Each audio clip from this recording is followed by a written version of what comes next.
Video upload करता रहूँगा। आज मेरी शुरुआत है और आशा करता हूँ कि आप सभी का प्यार मिलेगा मुझे। तो आज एक विज्ञान का टॉपिक है पोषक पदार्थ, न्यूट्रिएंट्स, इसके बारे में बात करते हैं। तो शरीर की क्रियाओं का संचालन करने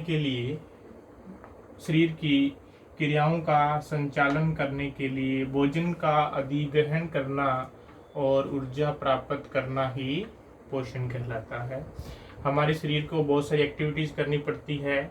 हम जब भोजन को खाते हैं, खाने के बाद भोजन को पचाना, फिर उससे ज़रूरी पोषक पदार्थों को हमारी बॉडी के अंदर उससे ऊर्जा कैसे प्राप्त होती है, कितनी प्राप्त होती है, उसके बारे में अपने बात करने वाले हैं।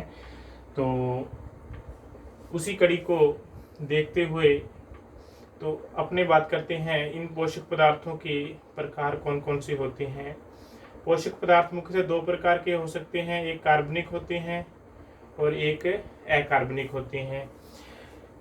अपने जो मेनली एग्जाम में क्वेश्चन बनते हैं, ये जो कार्बनिक हैं, इसमें पहला कार्बोहाइड्रेट, प्रोटीन और वसा, ठीक है, और विटामिन। इसको अपने अलग से करेंगे। पहले अपने कार्बोहाइड्रेट, प्रोटीन और वसा, इनके बारे में बात करते हैं। और अकार्बनिक के अंदर पानी आ गया, खनिज आ गया, ये आता है अकार्बनिक के अंदर।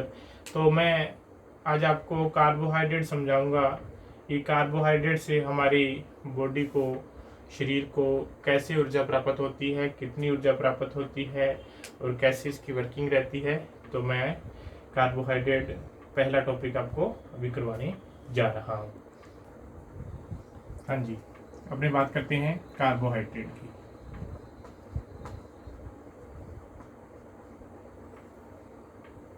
तो कार्बोहाइड्रेट के अंदर कार्बन, हाइड्रोजन और ऑक्सीजन। सबसे पहले इसका अनुपात देखते हैं। तो कार्बन का, हाइड्रोजन का और ऑक्सीजन का अनुपात 1:2:1 और 1 होता है, ठीक है जी। तो हमारी 50 से 80% जो ऊर्जा अपनी शरीर को मिलती है वो कार्बोहाइड्रेट से ही मिलती है। हमारे शरीर को सबसे ज़्यादा ऊर्जा, यानी कि अगर बात करें तो सबसे ज़्यादा ऊर्जा हमें किससे प्राप्त होती है? हमें कार्बोहाइड्रेट से प्राप्त होती है, ठीक है। और हमें ऊर्जा मिलती कितनी है?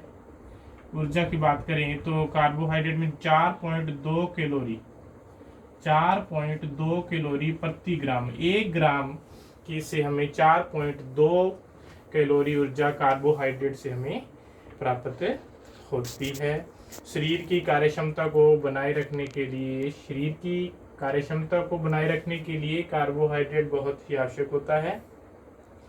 हमें प्रतिदिन रोजाना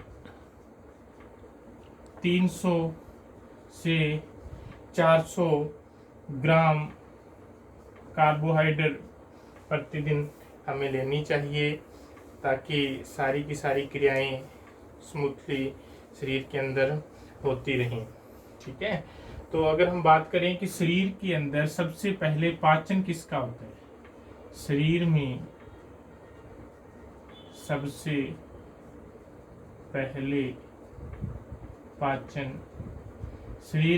पहले पाचन भी कार्बोहाइड्रेट का ही होता है। कैसे होता है पाचन कार्बोहाइड्रेट का?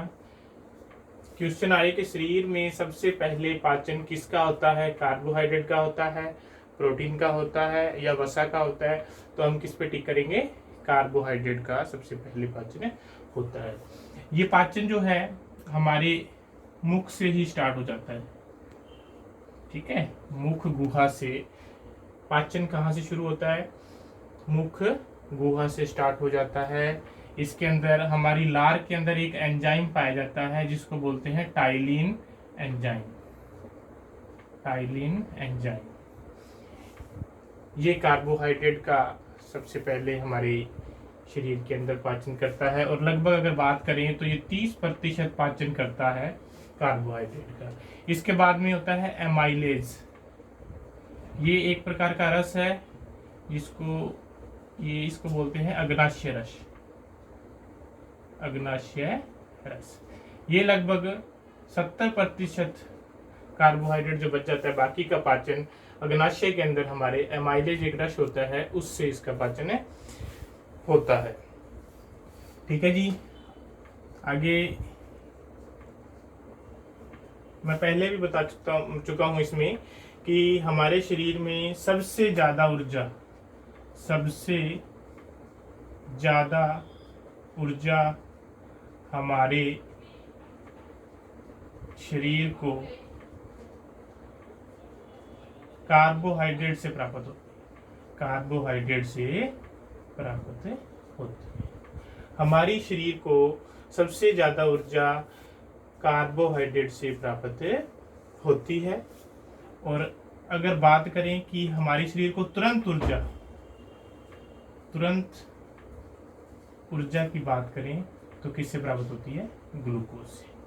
ये दो अलग अलग सवाल बनते हैं, यहाँ पे थोड़ा ध्यान रखना कि क्वेश्चन आए कि हमारे शरीर को सबसे ज्यादा ऊर्जा किससे प्राप्त होती है, तो आपका आंसर होगा हमें सबसे ज्यादा ऊर्जा प्राप्त होती है कार्बोहाइड्रेट से।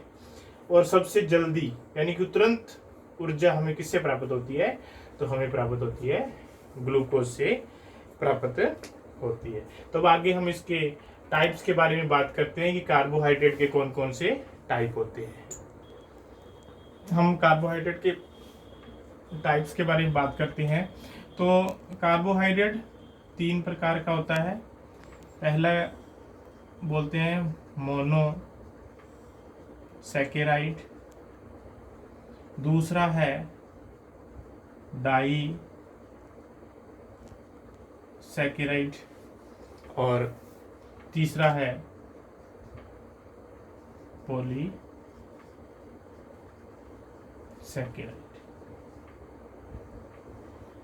कार्बोहाइड्रेट 3 प्रकार के हैं, इसके 3 प्रकार हैं। पहला है मोनोसैकेराइड्स, डाइसैकेराइड्स और पॉलीसैकेराइड्स। मोनो का मतलब अगर अपने सामान्य भाषा में समझे तो जिसमें सिर्फ एक ही प्रकार है, और डाई जिसमें दो चीजें मिलकर कोई अपने कार्बोहाइड्रेट का निर्माण कर रही है तो डाइसैकेराइड्स, और जब 2 से ज्यादा प्रकार की हैं तो उसको पॉलीसैकेराइड बोल दिया जाता है। तो हम सबसे पहले बात कर रहे हैं नंबर 1 मोनोसैकेराइड्स की। मोनोसैकेराइड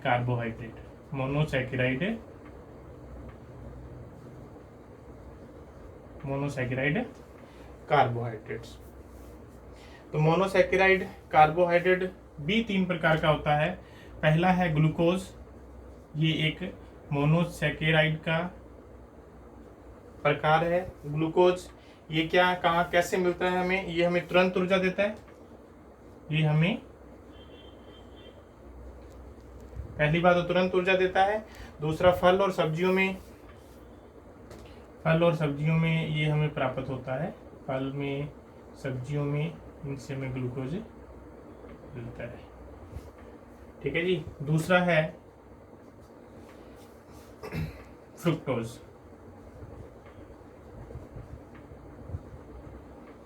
मोनोसैकेराइड में पहला ग्लूकोज, दूसरा फ्रुक्टोज। ये सबसे मीठा स्वीटेस्ट मीठा सबसे मीठा कार्बोहाइड्रेट है, और ये हमें मुख्यतः शहद में और फलों से हमें सर्वाधिक फ्रुक्टोज प्राप्त होता है। ठीक है जी।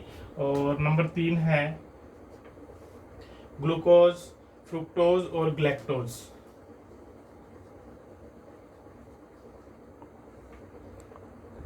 ठीक है। ग्लैक्टोज हमें लैक्टोज के पाचन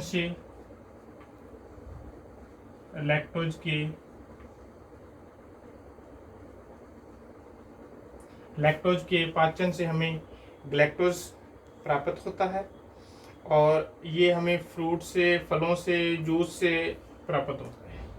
जूस वगैरह से और फलों से ग्लैक्टोज हमें प्राप्त होता है। ठीक है। और इनमें अगर आप एक एक चीज और ऐड करना चाहें तो कर सकते हैं। जो ग्लूकोज है और फ्रुक्टोज है। जो ग्लूकोज है ये सुक्रोज के पाचन से, किसके पाचन से? सुक्रोज के पाचन से हमें ग्लूकोज, मैं भी पढ़ाऊंगा आगे। सुक्रोज ये डाइसैकेराइड का प्रकार है। तो अगर क्वेश्चन में आए कि सुक्रोज के पाचन से हमें क्या प्राप्त होता है, तो हमें ग्लूकोज प्राप्त होता है। फ्रुक्टोज की बात करें तो फ्रुक्टोज हम सॉरी मैं आपको गलत बता दिया। हाँ जी, फ्रुक्टोज ये है सुक्रोज के पाचन से।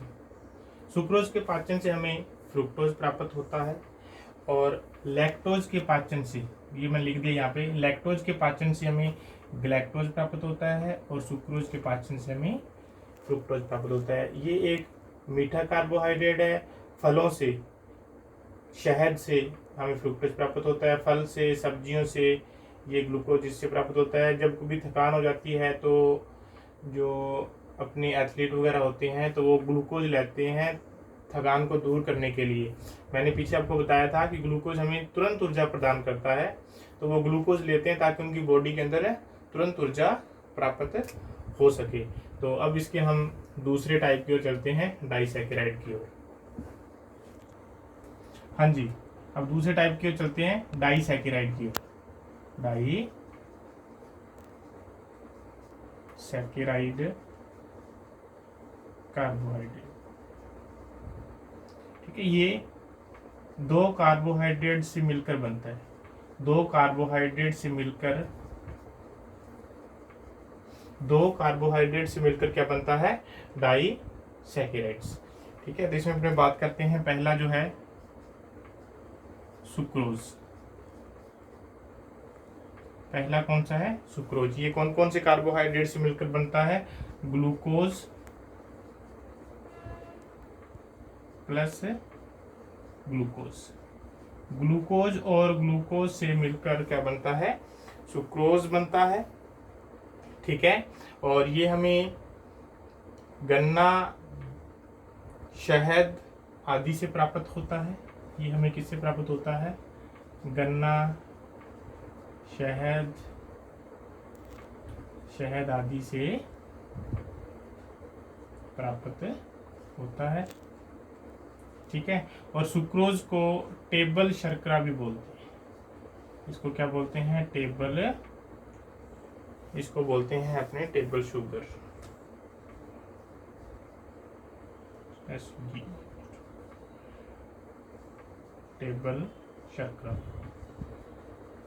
ये बहुत ही इंपॉर्टेंट क्वेश्चन है, ये कई बार पेपरों में आ चुका है। टेबल शुगर किसको बोलते हैं? टेबल शर्करा किसको बोलते हैं? तो सुक्रोज को बोलते हैं, ठीक है जी। अब दूसरे की बात करते हैं, नंबर 2, लैक्टोज की। लैक्टोज भी दो कार्बोहाइड्रेट्स, ये डाइसैकेराइड का मतलब दो कार्बोहाइड्रेट से मिलकर बना है। सुक्रोज किस किस से मिलकर बना है? ग्लूकोज प्लस ग्लूकोज से, और इसको टेबल शर्करा भी बोलते हैं। लैक्टोज मिलकर बना है ग्लूकोज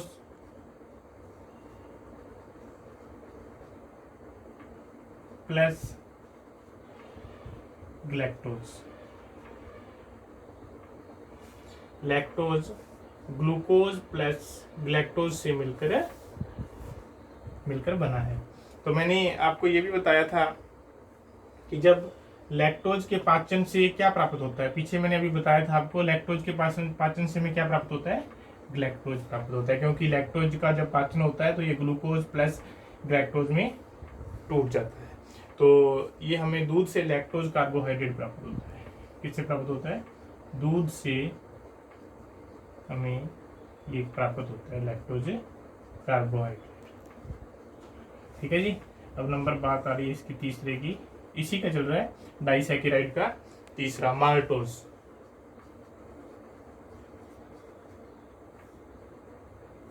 ठीक है, ये किस किस से मिलकर बना है? ये बना है ग्लूकोज प्लस ग्लूकोज से,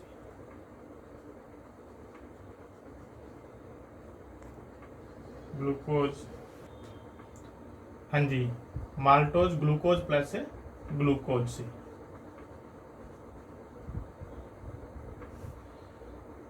ग्लूकोज, सॉरी भाई सॉरी, यहाँ पे फ्रुक्टोज आएगा। सुक्रोज जो है, यहाँ पर थोड़ी मिस्टेक हो गई, ग्लूकोज प्लस फ्रुक्टोज, ठीक है जी। सुक्रोज ग्लूकोज प्लस फ्रुक्टोज से मिलकर बनता है, और माल्टोज जो है वो मिलता है ग्लूकोज प्लस ग्लूकोज से मिलकर बनता है। और सबसे ज्यादा एनर्जी, सबसे ज्यादा एनर्जी हमें किससे प्राप्त होती है? माल्टोज से प्राप्त होती है। माल्टोज कार्बोहाइड्रेट से प्राप्त होती है। सबसे ज्यादा एनर्जी किससे प्राप्त होती है? माल्टोज से प्राप्त होती है। ये हमें माल्टोज किससे? ड्राई फ्रूट है ना जो अपने सारे के सारे, जो भी ड्राई फ्रूट्स हैं सारे के सारे, जैसे बादाम हो गया, सूखे फल सारे के सारे, इसी में सूखे फल, बादाम, अखरोट, सूखे फल, बादाम, अखरोट आदि जो है, इससे हमें क्या मिलता है? माल्टोज मिलता है। इसी तो हमें बादाम से कहते हैं कि बहुत ज़्यादा ताकत आती है, इसीलिए बोलते हैं कि माल्टोज, सबसे ज़्यादा एनर्जी माल्टोज कार्बोहाइड्रेट से, ड्राई फ्रूट जो हैं जैसे बादाम, सूखे फल, अखरोट आदि से हमें माल्टोज है। ये थोड़ा ध्यान रखना, भी मैंने गलत लिख दिया था। ग्लूकोज प्लस फ्रुक्टोज, सुक्रोज जो है ग्लूकोज प्लस फ्रुक्टोज से मिलकर बनता है, गन्ना, शहद आदि से प्राप्त होता है, और इसको टेबल शर्करा भी कहते हैं। लैक्टोज ग्लूकोज प्लस लैक्टोज से, लैक्टोज हमें दूध से लैक्टोज कार्बोहाइड्रेट प्राप्त होता है, और माल्टोज ग्लूकोज प्लस ग्लूकोज से। सबसे ज़्यादा एनर्जी हमें माल्टोज कार्बोहाइड्रेट से प्राप्त होती है। ड्राई फ्रूट जो है इनसे हमें माल्टोज कार्बोहाइड्रेट, बादाम, सूखे फल, अखरोट आदि से प्राप्त होता है। हाँ जी, इसका तीसरा प्रकार है कार्बोहाइड्रेट का पॉली सैकेराइड्स, ठीक है। इसके उदाहरण देख लो। पहला है जैसे स्टार्च, मंड भी बोलते हैं इसको, स्टार्च या मंड बोलते हैं। ये जैसे चावल, आलू, और जैसे मक्का, इनसे हमें स्टार्च या जो मंड होता है इनके अंदर पाया जाता है। और इसका जो पाचन होता है वो मैंने आपको पहले ही बताया था कि टाइलिन एंजाइम द्वारा, टाइलिन एंजाइम द्वारा मुख गुहा से ही प्राप्त, सॉरी मुख गुहा से स्टार्ट हो जाता है, ठीक है। दूसरा इसका है सेलुलोज, सेलुलोज। पहला स्टार्च है, दूसरा सेलुलोज है। ये पाया जाता है प्लांट्स में, जैसे घास हो गया, प्लांट वगैरह में इसमें पाया जाता है, यानी कि जो सेलुलोज है। और हमारी बॉडी इसका पाचन नहीं कर सकती, इसका पाचन हमारे शरीर के अंदर है। ये एक प्रकार का पॉलीसैकेराइड है, हम इसका पाचन नहीं कर सकते हैं, ठीक है। तो इसी के साथ ये हमारा कार्बोहाइड्रेट का जो टॉपिक था पोषक पदार्थ के अंदर वो कंप्लीट हो चुका है। आशा करता हूँ कि आप सभी को समझ आया होगा।